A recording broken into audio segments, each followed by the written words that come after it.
Hi, it's Kendall here. New around here, welcome. Not new around here, what is up, home skillet biscuit? Last time I was here, we were talking about the first season of My Living Nightmare, which is Worst Roommate Ever, which is a compilation of mostly true crime, essentially, associated with people who have had less than favorable roommates. Egad, nightmare.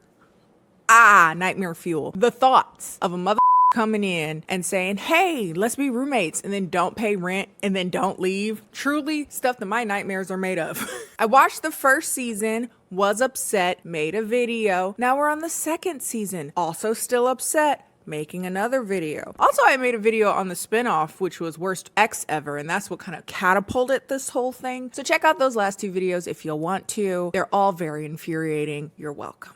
So I want to talk to you guys about season 2 because season 2 is just as infuriating, if not more, than season 1. And we're going to talk about that today because I have a lot of anger and a lot of feelings. And as usual, I process those emotions, sometimes through therapy, but more often than not, through my audience on YouTube. But first, before we get started, let's talk about my hair. I look like Agent Honeydew, and I'm feeling it. If only it stays. But this little part of my head does not want to participate. We're just gonna ignore her or applaud her for being a rebel. Good for her. Don't let nobody hold you down. Like I said, we talk about the first 5 episodes, the first season in the last video. And this time we have 4 more episodes of people being absolutely terrible and shouldn't be allowed to be around other human beings, let alone live with them. And so we're going to talk about it and get angry together. Yay. Before we do that, though, we're going to send it over to Admiral Kennie so we can pay some bills. Thank you.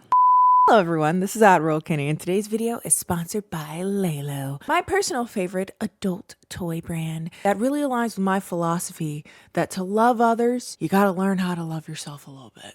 Snap, snap, snap, snap. And with Valentine's Day right around the corner, you can gift yourself and or a partner the gift of pleasure on this holiday and make some unholy nights. Am I right? That was dumb. That was really dumb. All jokes aside, Lalo is a brand that is constantly innovating and making truly remarkable products to the extent that I don't stop talking about it. I've recommended many a thing from them to a friend. And also they align with my philosophy that exploring your body and figuring out what brings you pleasure is not a shameful thing or something that you should be embarrassed about. If anything, it's a very exploratory thing, a self-illuminating thing, a relaxing thing, something that brings you more self-awareness and also allows you to articulate what you want and need from a partner as well. If you don't know what to get or you're new to toys in general, I recommend something like the Sona 2 Travel, which is the petite travel version of the Sona 2 and the Sona 2 Cruise. It's waterproof with 12 pleasure settings, easy to clean, and made of medical grade silicone that meets the highest possible safety standards. The battery life,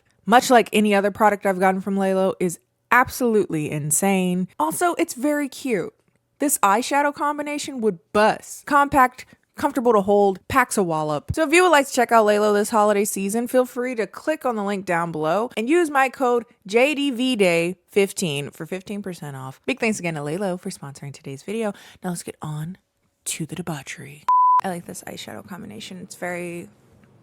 Okay. I actually ended up watching season 2 first on accident because on Netflix it's weirdly set up. So this is season 2 and the first episode is called My BFF Tried to Kill Me, which, as you can imagine, is about how someone's best friend tried to kill them and they may also be their roommate, hence worst roommate ever. This episode is about Rachel and how she had, I was gonna say, a bit of a falling out with her longtime friend and roommate, Janie. So we meet Rachel and she talks about how she had met Janie when she was around 22 back in 1995. She had just gotten divorced and had been looking for a new place. No. Ain't nobody even out there. What you yelling at? Rachel had just gotten divorced and was looking for a new place to live after moving back with her parents. And now she's just like, I can't do this. I want to remain. She would move in with Janie, a woman who she had just met pretty recently. And she had recently had her house broken into and she didn't feel comfortable living alone. So it was a good time for them to move in together. And they really built a friendship. Rachel was also the social butterfly and Janie kind of seemed to be more adult. Like she handled her business in a way that appealed to Rachel. Rachel. She felt more of a grown-up because she had already been living alone. So stuff like that felt like they could exchange their personalities, kind of. Like Rachel was the one that would get her out there and meet more people and have more friends and have more fun. And Janie was very financially focused and very like no fun, honestly. According to people in Rachel's orbit, Janie she had a certain possessiveness over Rachel. Whenever they were out and about, Janie seemed to get a bit resentful, if not jealous outright, to the extent that people started to question whether or not Janie had romantic feelings for Rachel. I started to ask that question. I was like, you sure she ain't in love with you? She swears no, that's not it. It's not unrequited love. She just was like that. Maybe possessive in the sense that she was afraid that Rachel would leave. Regardless of if it was romantic or not, she was definitely putting a wedge between Rachel and other people. That resentment would lead into when she started to date. If she were like watching movies at the house, she would like yell and be like, turn it down. It was very embarrassing and controlling. And when Rachel would get upset, Janie would be like, well, I'm trying to protect you. He comes off like a player and like, I don't even know if he's a good match for you and yada, yada, yada. And these moments of frustration would outright escalate, and to the point that she was screaming at Rachel, calling her a whore. In front of the person, she would call me a whore. Y'all let friends call you a whore?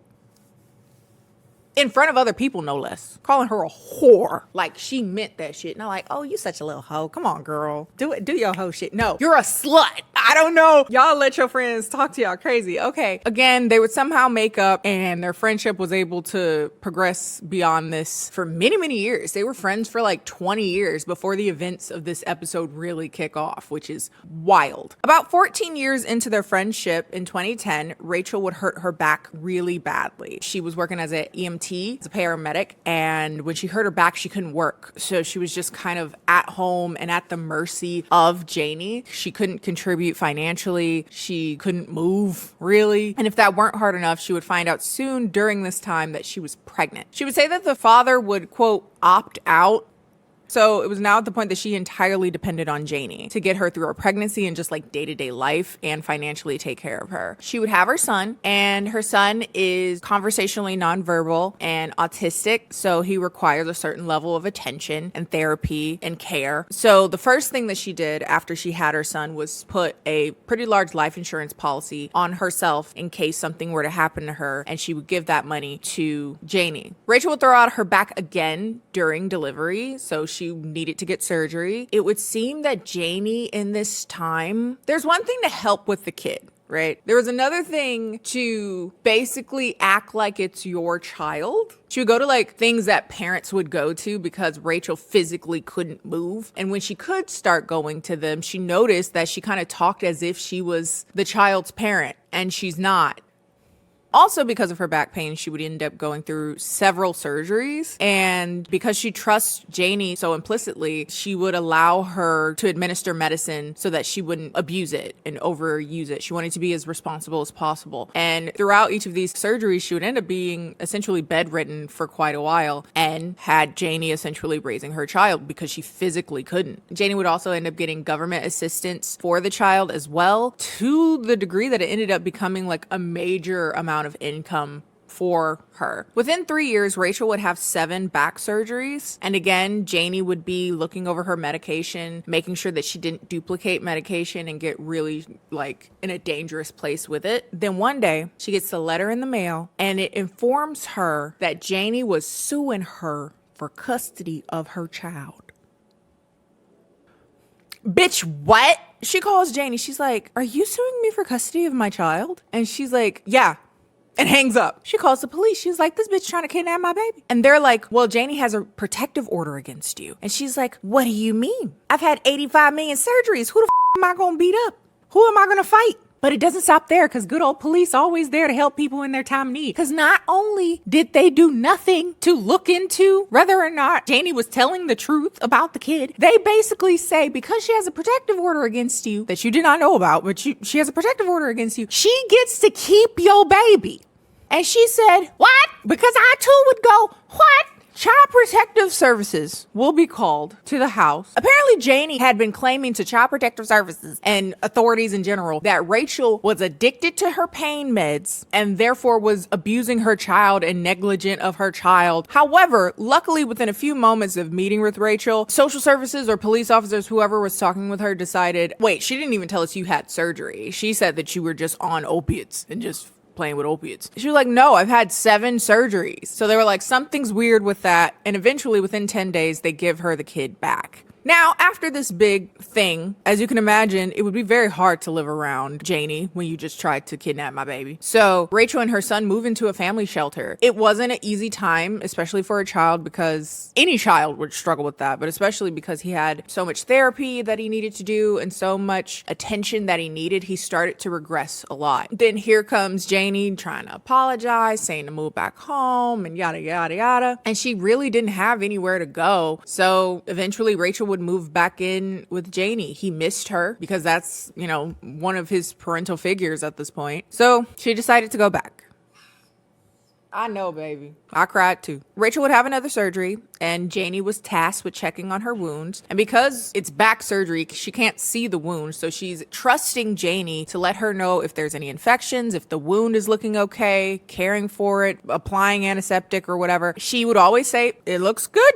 It's looking fine. Is looking okay. Well, one day she would end up at the doctor to get her stitches looked at or something. And that's when her doctor would inform her that not only was her wounds not fine, she had a terrible MRSA infection that was so bad that if they hadn't caught it around the time they did, she could have died of a staph infection. Now, this is the part that got me. They would watch true crime together. Honestly, if this were a movie, I would think this is too on the nose, but they would watch true crime together. And again, Rachel has a background as a paramedic and, knows medical stuff by proxy of that. And they would watch stuff. Rachel would kind of say in passing, like, why would the killer do that? If you're going to kill somebody, you should use something that's naturally occurring in the body so that they wouldn't expect anything. Like, you should inject her with insulin.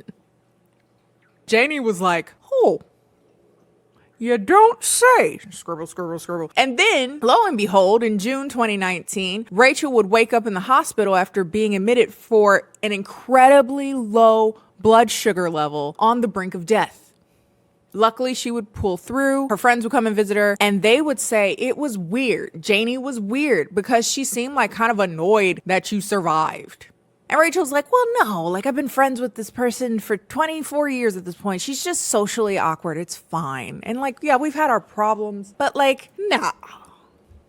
It would happen again. She would wake up in the hospital again 3 days later, same issues with blood sugar. And then it would happen again and again. She would have really low blood sugar, wake up in the hospital. They would be like, what is wrong with you? What is going on? And then it would happen again and again and again, to the extent that people around her were starting to wonder, are you doing it for intention? Like, are you injecting yourself with insulin? And she's like, no, she doesn't know what's happening. She's like, I'm taking cubes of sugar, spoonfuls of sugar so that my blood sugar doesn't go down so low when I sleep because I don't know what's happening. But one day she would eventually be contacted by the FBI, who would say to her, hey, your roommate, Janie, we have arrested her.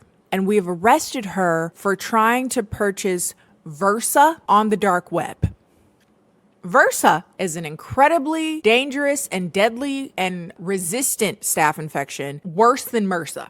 Okay. To try to buy it through the mail constitutes the purchasing of a weapon of mass destruction. So Rachel doesn't want to believe that because what? Janie has some weak excuses for why she was doing it. She says she was going to do like a science project or something to try to help her friend or whatever. And ain't nobody believing that shit. And Rachel is like, I don't want to believe it. I've been friends with this person for 25 plus years at this point, but they explain how they caught her. They found her going to get it. And then it strikes her to ask, did she also order insulin? Which apparently she had. She had been incapacitating her with other drugs and then injecting her with insulin, and also was about to try to inject her with Versa. And that's when she finds out, oh my God, my best friend tried to kill me. several times, a lot of times. Oh, but that it doesn't end there, folks. Janie would be arrested for aggravated abuse of a vulnerable adult, attempted aggravated abuse of a vulnerable adult, and attempted acquisition of a biological weapon. Note that those aren't attempted murder for some reason. She was convicted of all of those charges in August of 2020 and served 25 months in jail. I'm sorry, I don't make the rules. She's out. She is out and about. She's been out and about for a few years now. And she was like, yup, I was granted parole and I'm going to try to get that kid. Find a way to get him away from her. He needs to come back to me now.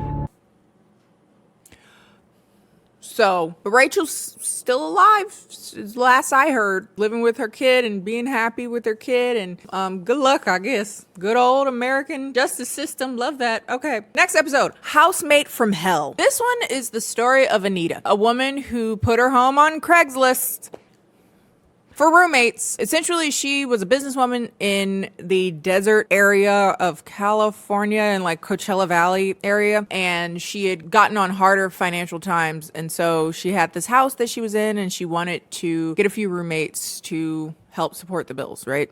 She would meet a roommate. His name was Daryl, who was nice, albeit a bit socially awkward. Honestly, truly, I think he's just a little autistic. I can't diagnose him and I don't know, but he just seemed a little autistic, a little neurospicy. He kept to himself. He was cool. He had come in after a divorce, so he had no money, and he came in with some cats. He was just kept to himself. He just wanted a place to live. Ain't nothing wrong with that. She would find him a bit peculiar, but ultimately they had a good living relationship for a while. You know, everything was cool. He was one of her longest roommates that she would get, but she would also rent out to other people so that there's 3 people in total in the house. And she did seem to have issues with that third person over and over again, whoever moved in, right?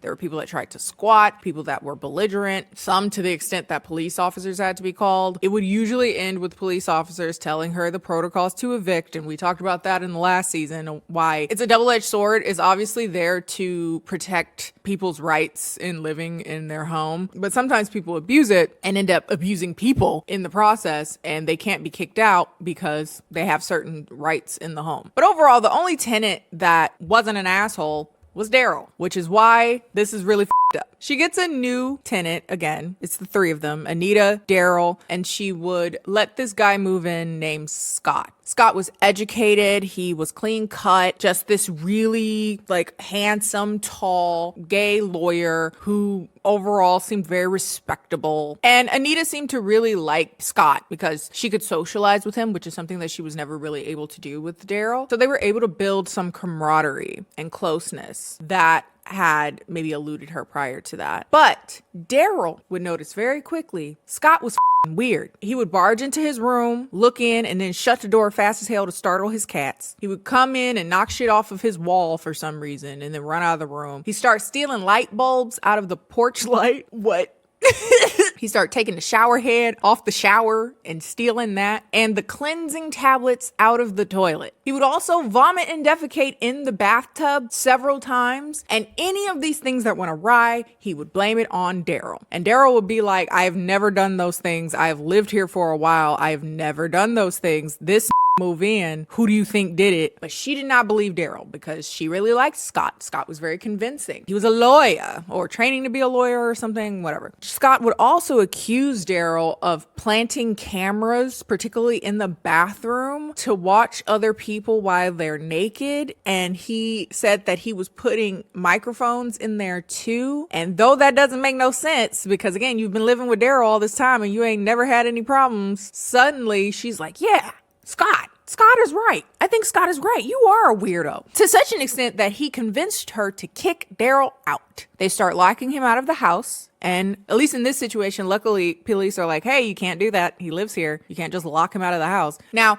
being that they can't just kick him out, Scott starts trying to convince Anita that he has this crazy extensive criminal record, which is wild because you could just look him up. But what's established prior to this is that she doesn't do background checks on people that moves in her home for some reason because it was expensive. I understand if you're in a financial bind, but baby, you've had several people move into this house and be wild. I think we should look into people. you know? But anyway, they don't do that. Instead, he convinces her that Daryl has a crazy extensive criminal record. Sure. One day, Daryl goes out of town, comes back, and the door is locked again. So he calls the police and he's like, hey, it's me again. They locked me out again. And they're like, wait right there. We're coming to get you. And he was like, okay. A little weird. When they get there, though, they don't help him into the house. They arrest him.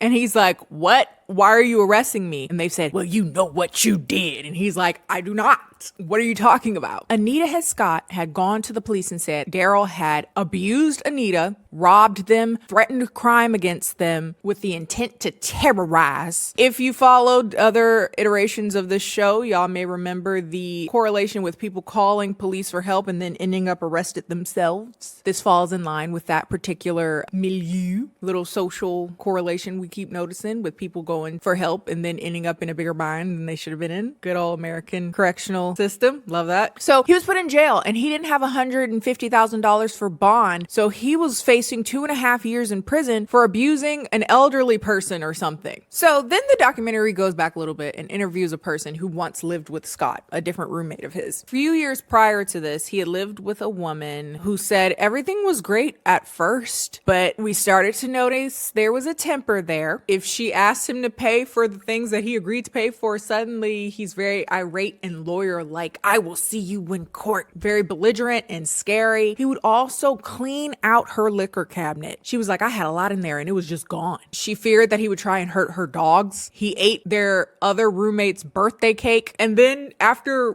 with their days, he just left one day. They were able to change the locks, and when they were able to enter his room, they found that he had left a bunch of dog food all over the place and used condoms. It was fucking disgusting. And so this roommate was like, I felt very grateful because I could tell he had the capacity to snap at any moment, and I'm just happy he didn't do it while we were living together. Back to the main story, our A plot. Daryl's in jail, right? He couldn't meet bail, so he's gone. So she starts to notice that, wait a second, the person we're blaming for all these issues is not here, and things are getting worse. Oh no, I think it's Scott. He stopped paying rent. He was starting to be really gross and disgusting pig-like. He started drinking her vanilla extract because it had alcohol in it. Kept stealing shit from her and was trying to still blame it on Daryl, who wasn't in the house. He just got worse and worse, okay? We go back in time again. We meet another person who knew Scott in his past. That is his ex-partner of like 12 years named Rob. And apparently they both had really bad upbringings, really abusive parents. And he would say that Scott's mom was awful. She would get him cats and pets just to get them euthanized. But he said they connected off of their shared experience of trauma, and he was going to law school. But despite all that, he was kind and funny. But Scott would go to law school, and when he came back, he was different. He changed. He was drinking a lot and emaciated, and he would get very, very violent when he would drink. He would throw bottles, and there was even an incident where he ran after him into the street while carrying a kitchen knife. But luckily, he was able to get away. They broke up in 2002, and for some reason or another, their bonds were so tight that they would still occasionally talk to each other. Oh, that's scary, man. I know it's easy to say don't talk to that motherfucker ever again because I've never been in such an abusive relationship, but my God, please, if I can just say something to be like, I don't know, find more community, please, find resources, find advocacy centers. Break free. Lord, you can do it. Get away from these motherfuckers.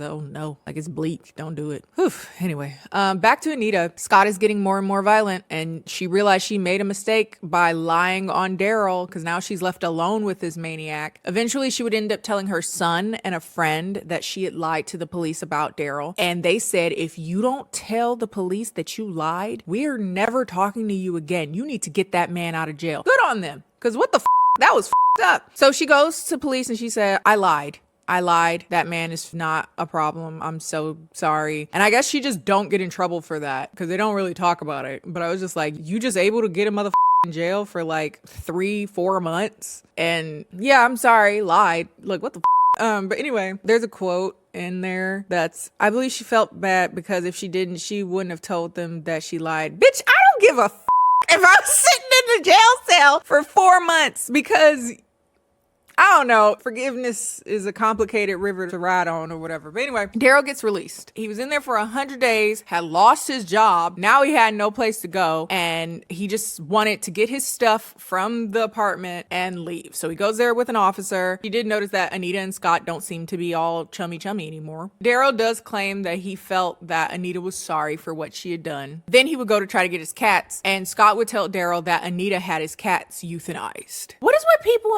in the cats? What is with people in the pets? What is going on here? Also, I'm pretty sure Scott did it, but so Anita is like, okay, I need to go to the courts and get a restraining order and kick out Scott because he's getting progressively more terrible. He's letting his pets poop and piss all over the house. He's screaming.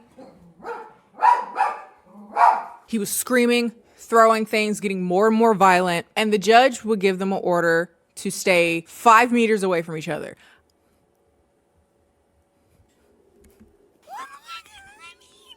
How do you say?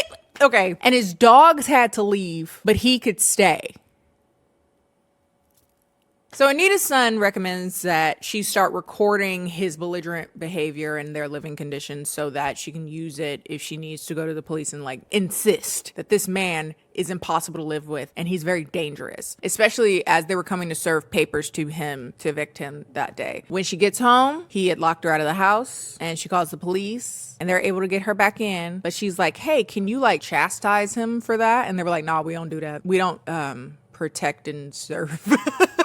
We don't do that. When she gets in, he's irate. He super glued her bedroom door closed. She calls her son while Scott is yelling and berating her. And she brings out that tape recorder and she calls the police, but the phone ends up going dead and she would never pick up that phone again. Eventually, when the police arrived, they would find her deceased and a tape recording of her own murder. They arrest Scott, who was still in the home. He was like in his bedroom, naked on his bed, and they question him, and he's like, Daryl did it. And Daryl finds out that something happened to Anita and he's like, they gonna blame me for that shit. So he's like, hey, yo, actually, funny story. I was sick and I was at the hospital, so I could not have done it at the time they said that it happened. Not that we needed any evidence, but Scott did that shit. Before he's even like put on trial, he's like, I want the death penalty. They were like, no, you're getting 25 to life. And the motive that they say, other than her trying to kick him out, was that she had gotten rid of his dogs by getting a restraining order against him. Crazy white people love dogs more than human life, so that's not as surprising as I wish it was. But anyway, next episode, burning down the house. The story of James, who has the nickname Bo. He was a black military man who befriended a dude named Rich. And Rich had a wife back home named Tammy and a son named Christian. Rich would leave active duty and go back home with his wife and child, and they seemed very happy and healthy. And Bo was like the uncle, even big brother to their child Christian. And that's why when Rich suddenly died, it was very confusing. Like, what happened? He died young and suddenly. It was just some vague, mysterious illness after he had gone to the doctor for a second saying he had strep. And then next thing you know, he was dead. Bo would end up leaving the military. Tammy, Rich's widow, would offer him a place to stay free of charge. Now, I thought, is this going to be a situation where she's trying to throw some at him? And I'm like, that's so up and weird. But no, somehow it's weirder than that.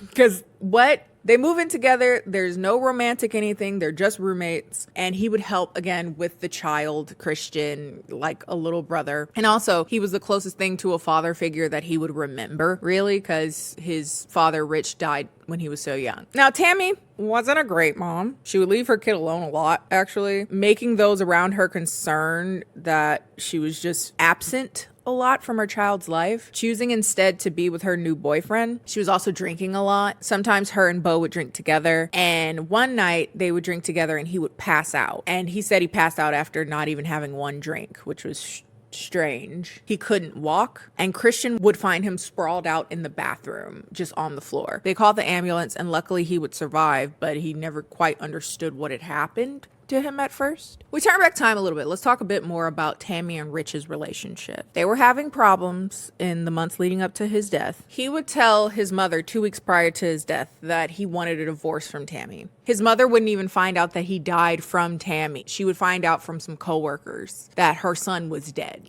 Bitch is weird. Tammy would have him cremated, which his mother would find strange because she had talked with him before in the past, like what he would want with his remains, and he did not want to be cremated. And that was especially strange because they didn't fully know what had caused his death. He had died quite suddenly and mysteriously. Why would we cremate his body? Well, if you're a shady bitch, then... Also, incidentally, she would very quickly, within a month of his death, end up selling a bunch of his possessions and collecting 2 life insurance policies that she had out on him. Convenient. Back to Beau. He would pass out again after a night of drinking with Tammy and wake up to his house being on fire. He was luckily able to escape the fire, and the police and firefighters would claim like, oh, maybe some papers caught on fire on your desk or like your PlayStation overheated or something. But after the second occurrence of passing out after drinking with Tammy, Beau decides that maybe he should move out. Now, I don't think he thought anything fishy per se was the reason. He just found that he was drinking a lot in her presence, and he had already had, history of depression, PTSD. He had a lot of issues in his time in Bosnia, and living with Tammy and drinking as much as they did obviously seemed to be exacerbating things. So he was like, maybe it's better that I leave. And so that would leave Christian, the little boy, with her all the time alone. He would claim that he was left alone to fend for himself a lot instead of being able to be a child. One day, Christian would say that his mother came home with 2 random people, Sean and Michelle. They would move in. Tammy would give them his room, Christian's room, and force him to sleep on the couch in the living room or with her, which he resented them for. Sometimes she would go in the room with them and she would come out different, weird, leaving Christian to believe that she was doing drugs. Sean was particularly scary. He was very angry and violent and belligerent, would threaten Christian to hurt him with his gun or his golf clubs. And if he tried to vocalize why he was afraid of Sean, his mother would kind of just wave it off like, whatever. Beau had decided that he was going to move back with the rest of his family to Alaska. He had some scuffles with his family in the past. They weren't seeing eye to eye, but he was like kind of swallowing his pride and moving back home. He didn't have any money. He didn't have any support. And so he tells Tammy, yeah, I'm actually going to move back to Alaska to be with my family, which would infuriate Tammy for some reason. She wouldn't say it to Beau, but Christian would talk about how she was like very upset that he was moving, and she would talk to Sean and Michelle about it, and she was very, very upset that he was moving. Despite that, she does a send-off party for Beau and offers to drive him to the airport when he's going to go back. So she drives him back to his house. He goes to sleep after the party, and he would have his home broken into. Christian and Tammy would go to pick him up to take him to the airport, but he wouldn't answer the door. And his apartment manager would find him beaten badly, semi-unconscious, and bleeding from a very serious head wound. He was somehow miraculously alive, but had no recollection of what had happened to him. After investigating of some sort, they would just say, oh, well, he must have hurt himself while he was drunk. I don't know. But his father, who is actually an ex-law enforcement officer himself, would say, nah, somebody came in here and there's some foul play. I think just looking at this insinuates some foul play. You don't get that by tripping. But okay. So the father goes to the apartment. He's looking around and it's like, this is a crime scene. Soon after this, Tammy would be arrested for misappropriating money from a construction job. And because of that, they start looking into her other means of financial fraud. She would be found to be using sensitive information from her job to apply for credit cards in other people's names and have them sent to her. She would be arrested for identity theft and check fraud. Come to find out, Michelle and Sean were just some homeless people she had met who would help her in her operation that she was running. So after she was arrested for fraud, Christian would be taken in by his grandmother, Rich's mother. Would come to find out Tammy had taken out a significant life insurance policy on Beau. She was also claiming he was her significant other.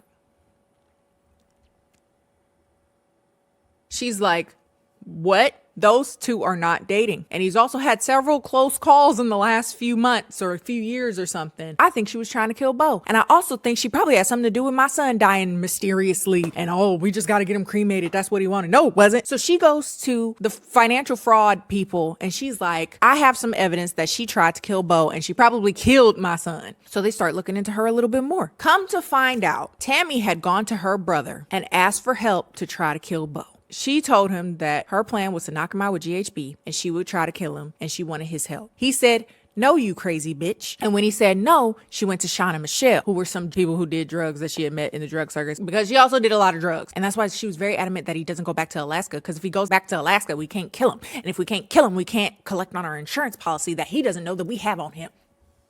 So, lo and behold, they arrest her for attempted murder in the first degree. Sean got 26 years. Michelle got 15 years for burglary because Sean was the one that broke into his apartment and beat him nearly to death. And Tammy got 48 years, which is basically life. To this day, Christian and Bo are still very close, which is good. But yeah, that bitch, and I hope she dies. And I hope the other two die too. Piece of shit. To this day, Bo still has some significant cognitive issues due to his injuries. He needed speech therapy and physical therapy, but he has been able to create a type of normalcy. But when you've nearly been killed several times on a battlefield and now you get back home and your buddy's widow also tries to kill you a few times, you have some trust issues.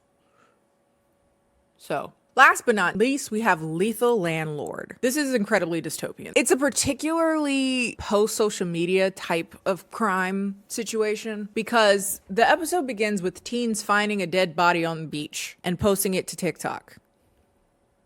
Okay, so the police are called, and when they open one of the bags that they find floating, they will see a human foot is in it. And in a different part of the beach, they would find another bag with two floating heads in it. Okay.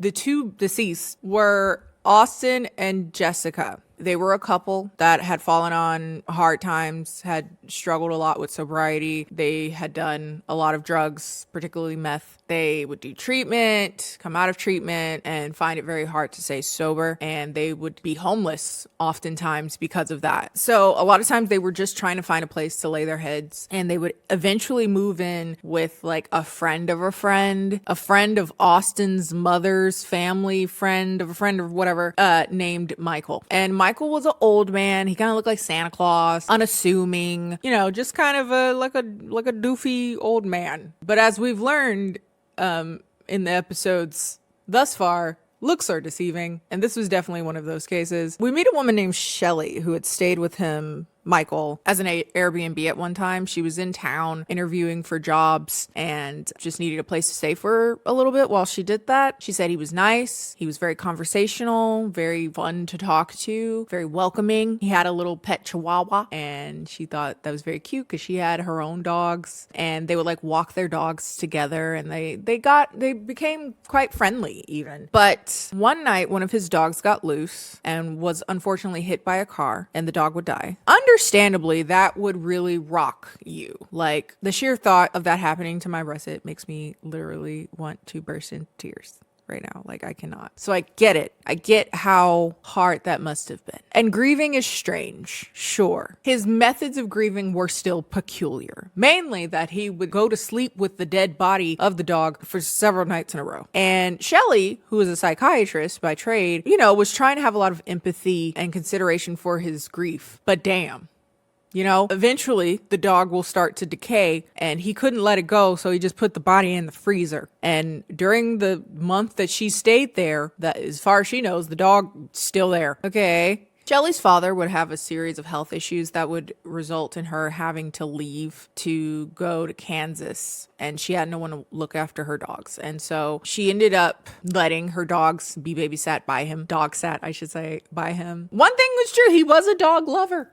We can't deny that. He felt very much so in love with dogs. While she let her dog stay there, she noted that he had gotten some new tenants, Austin and Jessica. They were staying there. And she would check in with Michael regularly while she was with her father, and he would say things are okay. And then just one day, the dogs ran away. And he would swear that he was searching all over, but they were gone for at least 2 weeks. Eventually, they would find one of the dogs, but the other dog was nowhere to be found. So she would leave her father in Kansas, come back, and he would pick her up from the airport. Michael would. It's not funny funny. It's very disturbing, but I did laugh because she said she was sitting in the kitchen and he came in holding a hen, holding a chicken. And then she said, hello, Michael. He said, I killed your dog. He says that he killed the dog that was missing because he had killed this hen's chick. It's an eye for an eye.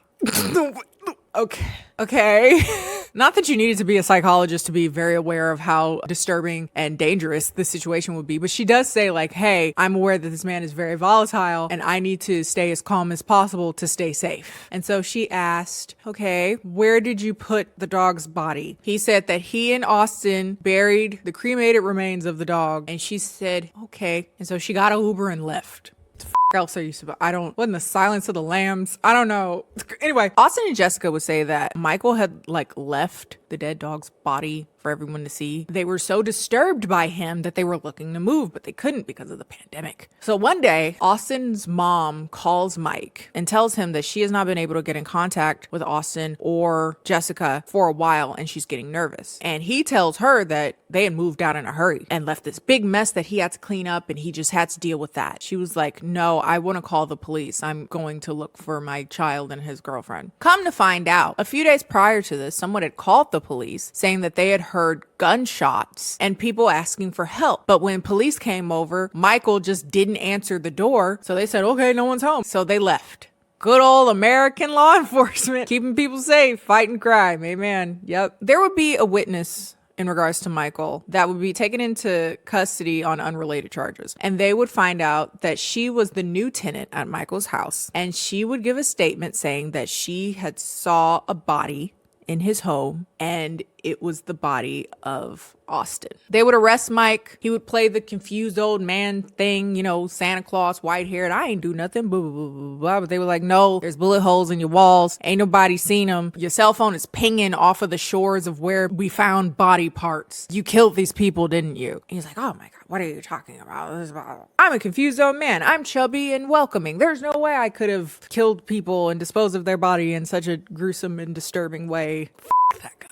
Him sideways. They would never find out what would happen, what had led to their murder, but honestly, does it matter? I'm sure it wasn't big enough to commit double homicide and dismemberment, but yep. Good old gentle Mike was a double murderer, and he would be found guilty on 2 counts of second-degree murder for 46 years, which is basically life because he was already 60 or something at the time. 60 years old, doing double murder, dismemberment. He definitely got some other people somewhere. You don't just start double murdering at 60. I don't believe that. But yeah, that's season 2. I don't even know what to say. I was overwhelmed. I was disgusted. I was endlessly frustrated with the American penal system as usual. Girl, stay safe. You know, if you gotta do a background check, don't let people shame you. Do that background check. If you need to do what keeps you safe, do what keeps you safe, bitch. Because people are weird out here. They're very weird. Again, there is nothing more terrifying than like the place that you're supposed to rest your head and it's like a monster in the room next door. That's fucking terrifying and fucking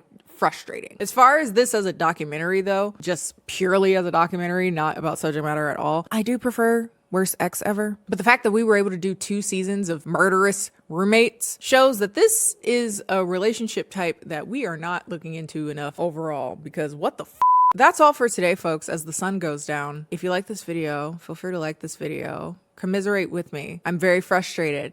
I am truly floored in the ways in which people drop the ball in every direction at all times and do not protect other people. So look out for your friends and family, dog. People are dangerous out here. It's scary. If you like this video, feel free to like this video. Follow me on all my social media, Instagram, Bluesky, both of which are KennieJD. I think I'm going to take a break from true crime for a second because this has pissed me off mightily. So maybe I wonder when Baby Girl is going to be on streaming. I would love to talk about Baby Girl. Raunch. Let's get sexy.